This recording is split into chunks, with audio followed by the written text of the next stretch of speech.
Hi everyone. Children do attend the funeral I'm of the victim. happy to be back, actually. Is it clear now, the sound? Okay, perfect. Hi everyone. My name is Ezgi. Thank you so much, Jenna, for introducing to my topic, which titled Decolonial Perspectives on Internationalization, Unpacking International Students' Discourses. Actually, I feel like I'm back home because the last year when we have the conference, it was lovely and it really informed my own doctoral dissertation. And now actually it's great to be back, and I will be sharing about my dissertation, which I have a defense a couple of days ago. And it's a kind of joyous moment. And I want to also acknowledge that Dr. Sylvie Lomer was one of my examiners, and I really appreciate her work and comments throughout the dissertation. So I would like to also share a land acknowledgement, as Shannon did, that I'm locating right now in Montreal, Jahjage, and I would like to also acknowledge that the research that I will be sharing is conducted in the custodians of the lands of water with the Jahjaga Nation. So in that way, I would like to highlight that. So today my focus will be on that I'm very excited, freshly becoming a doctor, that I want to share about my research aims, objective approach, and key findings. But more importantly, the key of my research that I want to highlight is how my research contributes to the field of research with international students, and what are the ways that we can continue having the conversation that we have been having. So in terms of my research, I look at international students, especially their reported motivations and experiences, to really reveal some structures about studying abroad and what are their perspective. And I had three main supporting questions with why, like what were their motivation to study, and in the context that I collected data in Canada, and what are their pre-arrival experiences and their social and academic experiences. And overall, the aim of my research to really portray how their lives look like while studying in here. So in terms of some background information for those who are not from Canadian context, that there are so many labels and the roles that international students have. And it's kind of, in some way, it may be similar to some other countries, but it could be unique in some contexts. So in terms of Canadian context, they are mostly talk the international students' role, have this conversations around discourses around how much economic benefit or assets that they bring. And especially during the pandemic, there are so many labels attached to them as cash cows, and how the institutions will survive because they are bringing almost 40% tuition revenue. And the other aspect is they seen as source of skills, as the other presenters mentioned from the Canadian context, that there is a postgraduate work permit which allow them to work, but they also work during their studies, not only after, but during their studies. And in that way, they seen as ideal immigrants in some way. And these labels could be very problematic. And the last part is in terms of the diversity, that they seen tokens of diversity in Canada. As most of the conversation focus on how institutions benefit, there are also conversations around how international students facing some challenges when they come here in terms of high tuition rate, in terms of they feel isolated in their institutions, and at the same time there are discriminations that they face and they go through. So overall, what is rooted in my research is that I consider this scholars' critique on who benefits and who suffers from international education. And there are more and more conversations that how international education link with colonialism and how that coloniality really impact, for example, in the ways that which countries that we think about in studying abroad, or how the Western ideals become the global education system and standards. So these are overall the critiques that it's rooted the background of my research. And especially in the last year with the conference of research with international student and also research with international student textbooks, and how there are certain approaches are mapped, and how it critique with deficit approach, and there is more focus on student agency and practices, and that was actually core of my research, that I would like to do a doctoral research around highlighting international student agency, at the same time not as research on, but rather with them.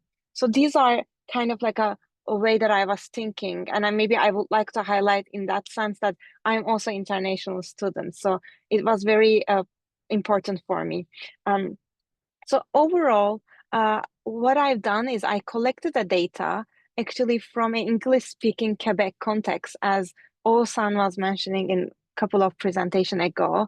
And then I look at specific group of people who are in masters and who are in engineering. There are a couple of reasons, but the one that I want to highlight in today's presentation is there are so many international students in specific fields in Canada, and one of them is engineering, that there are engineering education has become a place to get an education, and at the same time there are so many students comes to do their masters as a international student. So I really particularly look at for the intensity of international students in that area.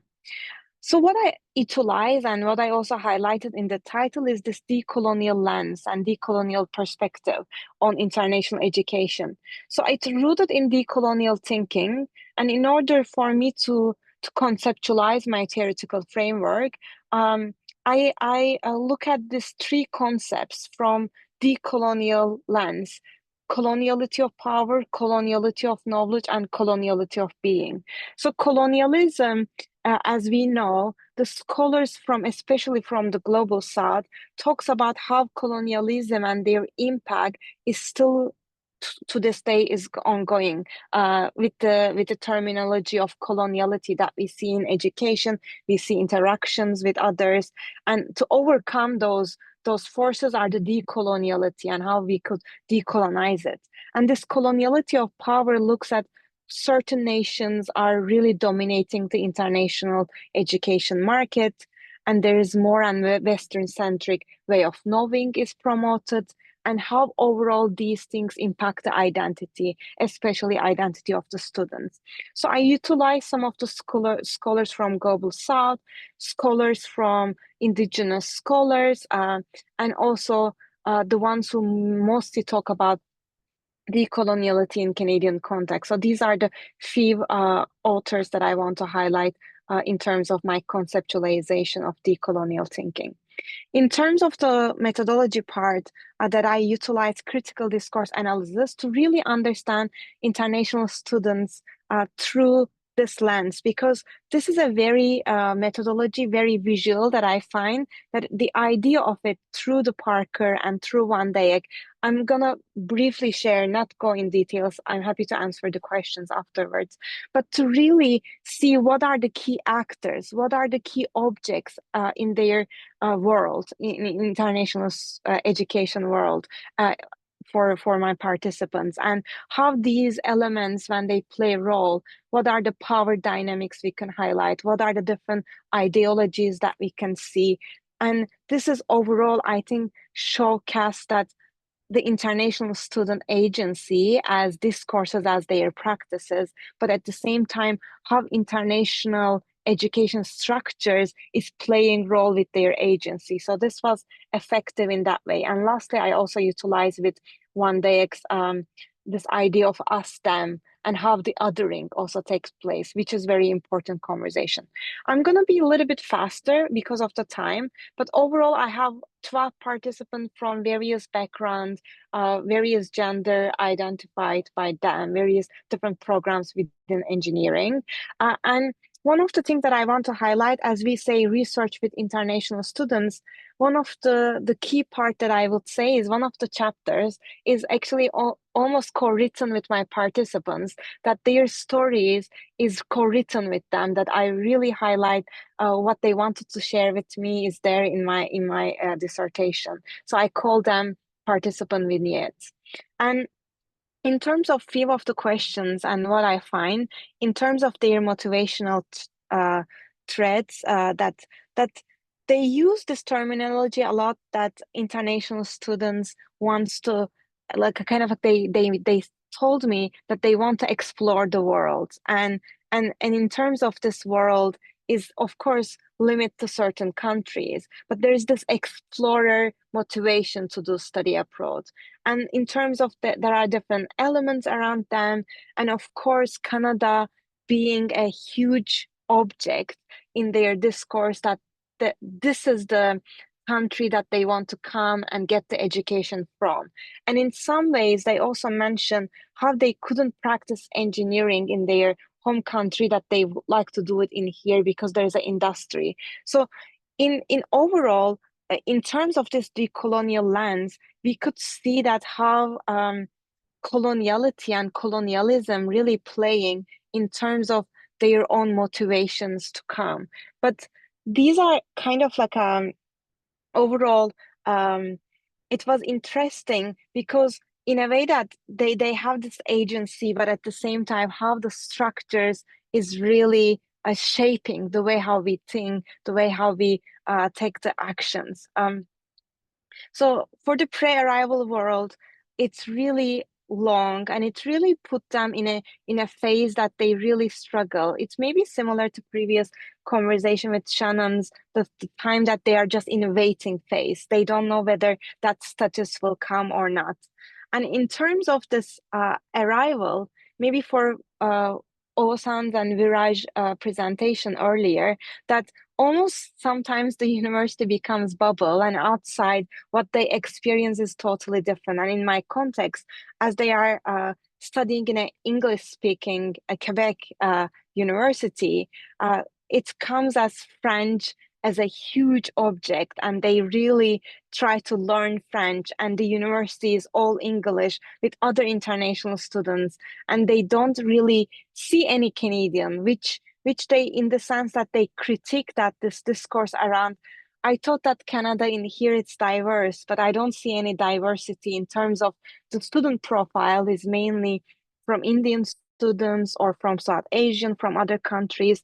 So there was differences that I observe in their discourse when they talk about university, when they talk about outside. Outside always becomes more Montreal, Quebec, French, and they face discrimination, and university become this bubble. And also they really critique in different way the education itself. So for example, one of the parts that I want to highlight is a quotation from one of my participants, Viraj, mentioned that we are sold these things such as global citizenship, international exposure, things like that. And the students really fall for it, but it is a partial truth. So in another quotation from Carlos, when I asked what advice do you have for future international student, Carlos said that, are you sure you want to come? Like it's gonna be the same, but you will be speaking English with other international students. So it really contrasted this image of Canada, this branding versus their lived experiences being Quebec. And in terms of the ideologies, I observe in like different neoliberalism perspective, as Canada looks at them as financial assets, they also see their education almost in economic terminologies is, this is my investment, that I will have this master's as an investment for future high paying jobs. So there are different similarities and differences and resistance that they have, the discourses around them, and what discourse that they share was almost some way, sometimes it's contrasting, some way it's mirroring. So it was very interesting to map. So overall, because we don't have much time, but I want to highlight few aspects for us that I think this label of being an international student, it becomes later in their experience, that in their pre-arrival they don't mention that we as international students, but it comes as a later identity that they embrace. And I see many different examples of this Western education being constructed as superior. And I observe different discourses in terms of racism, neoliberalism, and how those things really impact the way they see their education. And there is also this contrast between the theory and practice that they believe in here. They get the practices versus in their home country, it's more theoretical education, that they don't have the industry. So it was very interesting that how the coloniality and colonialism impact the way that they see. And overall, they show that agency and resistance. So in terms of few implications for decolonial thinking, that this terminology is really effective to really understand actually what's happening with their experiences and how they really overcome, and that they bring this decoloniality, and almost they feel they threaten the identity. And one of the identity is, most of my participants mentioned that they are not bilingual because of this dominance discourse around in Quebec that French and English are the main languages, but they do speak at least three languages. So in terms of how these discourses and how their agency work with the structure was very interesting. So few things that before I finish is, I find this critical discourse analysis methodology was very effective to see their agency and their structural challenges and how that to play role. And even their othering, that who is we, who is they. At the same time, it was very effective to tap into coloniality and ideological implications. And the other parts that I want to highlight is the decolonial framework was really helped me to co-build certain parts of my dissertation and most of the part of the dissertation with them, and really see this research as a contribution in that lens, that it's also looking the pre-arrival and how they describe their identities versus after arrival, and how they see also after their studies with immigration, complexities with the terminology with integration was very interesting. So for future research, it will be very interesting actually to look in different contexts, different disciplines, and to really explore, even for those students who didn't choose the global north, but global south places to do their international education, and how their discourses are similar and different. So these are my overall parts that I wanted to share. And for moving forward, maybe for discussion, I'm happy to answer a question, but if you like to ask also, or to share or to comment, do you also incorporate the colonial thinking and research with international students? What are the different concepts that you use or different methodologies? I would also happy to share, happy to have this conversation. And thank you so much.